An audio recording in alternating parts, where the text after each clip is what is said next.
ஆப்கி அதாலத்தில் super star Akshay Kumar மீதுள்ள குற்றச்சாட்டு. இவர் அளவுக்கு அதிகமான ரிஸ்க் எடுப்பார். அக்ஷய் சார், உங்களோட ரசிகர்கள் எல்லாருக்கும் உங்ககிட்ட ரொம்ப பிடிச்ச ரோல் ஆக்ஷன் ரோல். அவங்க எதிர்பார்க்கறது ஹெலிகாப்டர்ல இருந்து நீங்க குதிக்கிறது, கைய காட்டினா ட்ரக் அப்படியே நிக்கணும், மெஷின் கன்னால ஷூட் பண்ணணும். இந்த மாதிரியெல்லாம் அவங்க ரசிக்கிறாங்க. ஆனா நீங்க இதையெல்லாம் விட்டுட்டு வேற ஒரு பக்கம் போறீங்களே. இல்ல, எல்லா விஷயத்துலயுமே என்ன பிடிக்கும்.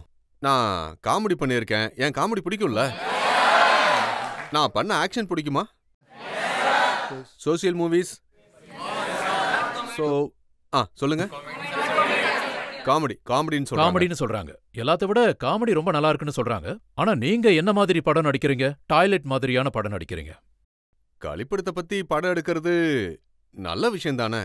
ஏன்னா உங்களுக்கு ஒன்று தெரியுமா, இந்த ஸ்கிரிப்ட் 5 வருஷமா இண்டஸ்ட்ரியில சுத்திக்கிட்டே இருந்தது. யாருமே பண்றதுக்கு முன் வரல. அது என் கண்ணில் பட்டதும் நான் உடனே பண்றேன்னு சொல்லிட்டேன். இந்த படத்தோட டைட்டில் டாய்லெட் ஏக் பிரேம் கதா. இந்த படம் பண்ண யாருமே முன் வரல. இது ஒரு யதார்த்தமான உண்மை. நம்ம நாட்டில் இப்படி ஒரு ப்ராப்ளம் இருக்கு. பெண்களுக்கு ப்ராப்ளம் இருக்கு. அவங்க வயல்வெளிக்கு போவாங்க. அண்ட் யூ கேன் இமேஜின், ஒன்று அவங்க காலையில போகணும், இல்லைனா லேட் நைட்ல போகணும், இல்லனா நாள் முழுக்க அவங்க அவங்களுடைய டாய்லெட்டை கண்ட்ரோல் பண்ணி வச்சிருக்கணும். ஏன்னா அது ரொம்ப டிஸ்கஸ்டிங். இவ்வளோ கஷ்டத்தை பெண்கள் ஃபேஸ் பண்ணிட்டு இருக்காங்க. அதனால நான் என்னோட பங்களிப்பும் இதுல இருக்கணும் அப்படிங்கிறதுக்காக இந்த படம் பண்ணேன். அதனால தான் என்னுடைய சொந்த கம்பெனிலேயே அந்த படத்தை நான் பண்ணேன். அதுக்கப்புறம் சானிட்டரி நாப்கின் பத்தி ஒரு படம் எடுத்தேன், பேட்மேன்ங்கிற பேர்ல. ஆக்சுவலி நான் சொல்லணும் அப்படின்னா, எனக்கு ஒரு சொந்தக்காரங்க இருக்காங்க. அவங்களோட ஃப்ரெண்டு ஒரு ஒரு 3-4 நாள் என் சொந்தக்காரங்க வீட்டில் தங்கியிருக்காங்க. நான் அவங்ககிட்ட ரொம்ப சாதாரணமாக தான் கேட்டேன், பக்கத்துல தானே வீடு இருக்கு, ஏன் இங்கே தங்கிட்டு இருக்கீங்க அப்படின்னு. அதுக்கு என் சொந்தக்காரங்க சொன்னாங்க, அவங்க வீட்டில் பூஜை வச்சிருக்காங்க, அதனால அவங்க அப்பா அம்மா சொல்லியிருக்காங்க நீ உன் ஃப்ரெண்டு வீட்டுக்கு போயிடு அப்படின்னு. ஏன்னா அந்த டைம் அவங்களுக்கு பீரியட்ஸ் டைம். அந்த விஷயம் என்னை ரொம்ப பாதிச்சிருச்சு. எப்படி ஒருத்தரால ஒரு பெண்ணுக்கு பீரியட்ஸ்ன்னு அவங்கள தள்ளி வைக்க முடியும்? பிகாஸ் வீட்டில் பூஜை நடக்குதுன்னு சொல்றாங்க. அவங்க கணக்குப்படி அது அன்கிளீன் அப்படின்னு சொல்லப்பட்டது. அதுக்கப்புறம் எனக்கு தோணுச்சு, அதை பத்தி நாம ஒரு படம் பண்ணணும் அப்படின்னு. So what ever I can do. அதை பத்தின ஸ்டோரி உங்களுக்கு எப்படி கிடைச்சது? ஸ்டோரி என்னோட ஒய்ஃப், அதுக்கப்புறம் பால்கி சார் எழுதுனாங்க. பால்கி டைரக்டர், 2 பேரும் சேர்ந்து இந்த கதை எழுதுனாங்க. அதுக்கப்புறம் என்னோட ஒய்ஃப் அவங்கள போய் மீட் பண்ணி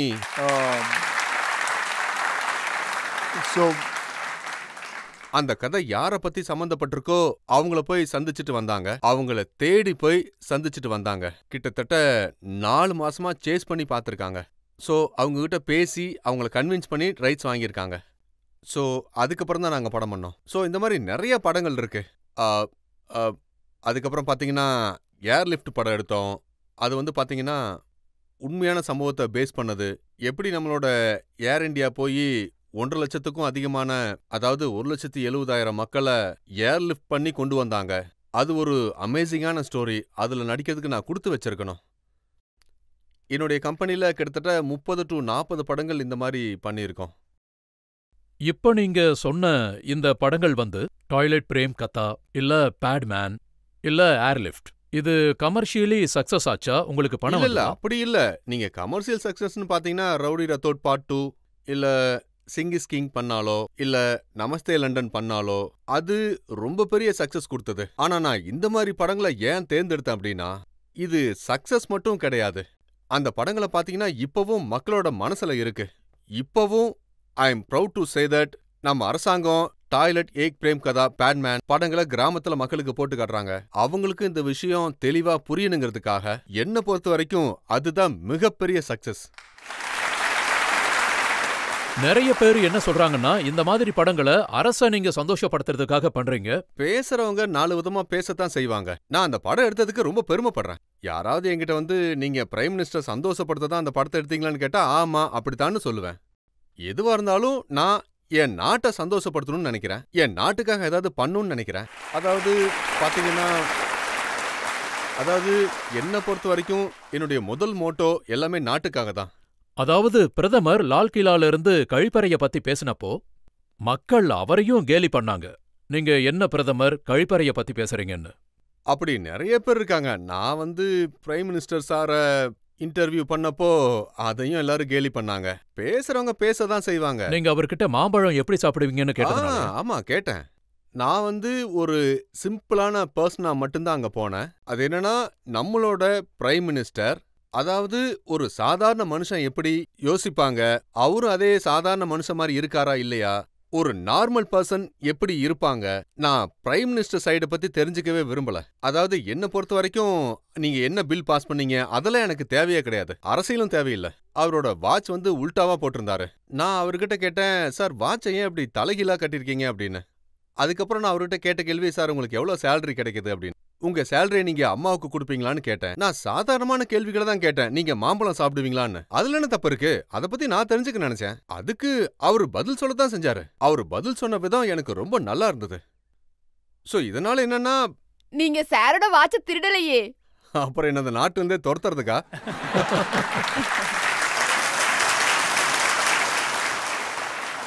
அக்ஷய் சார், உங்களோட பேட்மேன் மூவி எங்களை ரொம்ப இம்ப்ரெஸ் பண்ணிடுச்சு. As a teacher I am sitting here. Lovely. And உங்களை இன்ஸ்பிரேஷனா எடுத்துக்கிட்டு தான் ஸ்கூல்ல பேட்மேன் மாதிரியே மிஷின் நாங்க ஸ்கூல்ல வச்சிருக்கோம். we manufacture the same pads. இது ஒரு நல்ல எங்க விஷயம். ஸ்கூல் ஸ்டூடண்ட்ஸ்லாம் என்ஜிஓக்கு போய் எவ்ரி மந்த் கொடுப்பாங்க. அதுல ஏதாவது காயின் போடணுமா இல்ல அப்படியே இல்ல வந்துருமா? காசெல்லாம் கொடுக்க வேண்டாம், அது ஃப்ரீ தான். இல்ல அது ஃப்ரீயா வருமா இல்ல காசு கொடுத்து எடுக்கணுமா? இல்ல ஃப்ரீ ஆஃப் காஸ்ட் தான். Free of cost. Very good very good. அப்புறம் நீங்க இன்னொரு படம் எடுத்தீங்க, OMG 2. ஆமா, அது செக்ஸ் எஜுகேஷனை பத்தி எடுத்தது. ஏன்னா நான் அந்த விஷயத்த பத்தியும் மக்களுக்கு சொல்லணும்னு நினைச்சேன். அதான் அந்த படத்தை எடுத்தேன். அது ஆ, அந்த படத்தை பத்தி எனக்கு இப்பவும் ஞாபகம் இருக்கு. ஒரு சென்சார்ல இருக்கிற ஒருத்தர் சொன்னாரு, செக்ஸ் எஜுகேஷனை பத்தின அந்த படம் தேவைதானா அப்படின்னு. அதாவது நான் என்ன சொல்ல வரேன்னா, நம்ம நாட்டில் பார்த்தீங்கன்னா மொத்த பாப்புலேஷன் வந்து 1.5 பில்லியன். ஸோ நான் அவர்கிட்ட இந்த செக்ஸ் எஜுகேஷன் முக்கியம் இல்லையான்னு அவர்கிட்ட கேட்டேன். சொல்லப்போனால் இது ஒரு வெக்கப்பட வேண்டிய விஷயந்தான். And I am very grateful to people of India. அவங்க அந்த படத்தை ஏற்றுக்கிட்டாங்க. அந்த படம் எனக்கு நிறைய லாபத்தையும் கொடுத்தது. அப்போ OMG 2ல மெசேஜும் கொடுத்து பணமும் சம்பாதிச்சிருக்கீங்க. ஆமாம்மா, நீங்கள் சொல்கிறதெல்லாம் உண்மைதான். நான் பெரிய ரிஸ்க் எடுத்து தான் அந்த படத்தை நான் பண்ணேன். எனக்கு நம்பிக்கை இருந்தது. அதாவது it was a very big film. அதாவது நான் செக்ஸ் எஜுகேஷனை பற்றி எடுத்திருக்கேன், மாஸ்டர்பேஷன் பற்றி எடுத்திருக்கேன். அண்டு அந்த விஷயத்தை நீங்கள் பார்த்தீங்கன்னா மக்களுக்கு அதை பற்றி தெரியாது, பசங்களுக்கு அதை பற்றி எதுவும் தெரியாது, எப்படி அதை ஹேண்டில் பண்ணுறது அப்படின்னு.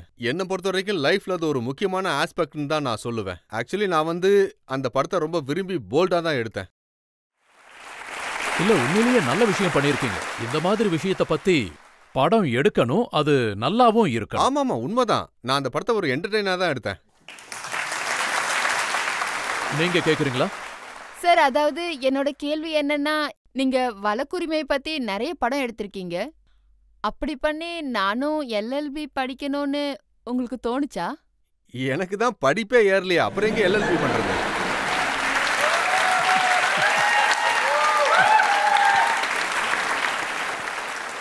இல்ல சார், வழக்குகளை பத்தி நீங்க நிறைய படம் பண்ணிருக்கீங்க. உங்களுக்கு மைண்ட்ல தோணலையா நானும் LLB படிக்கணும்னு? இல்ல, எனக்கு அந்த மாதிரி எதுவும் தோணல. நீங்க சொன்னதுக்கு அப்புறமும் எனக்கு எதுவும் தோணாது. நீங்க எந்த மாதிரி ஹீரோனா, ஹீரோயினை காத்துல பறக்க வச்சு அவங்கள சுத்தி விட்டு கேட்ச் பிடிப்பீங்க. அதே மாதிரி ஹீரோயினும் ரொம்ப சேஃபா ஃபீல் பண்ணுவாங்க. அதே மாதிரி எனக்கும் அந்த வாய்ப்பு கிடைக்குமான்னு கேக்குறேன்.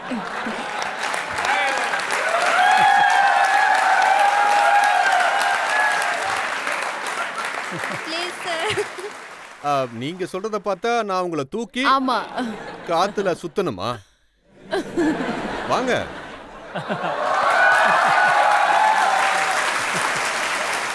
வாங்க, இந்த பக்கம் வாங்க. வாங்க. ரெடியா? இங்க பாருமா, தவறிட்டா அது ஏன் தப்பு கிடையாது. இல்ல கீழே போட மாட்டீங்க சார். சரி, ரெடியா இருக்கீங்களா?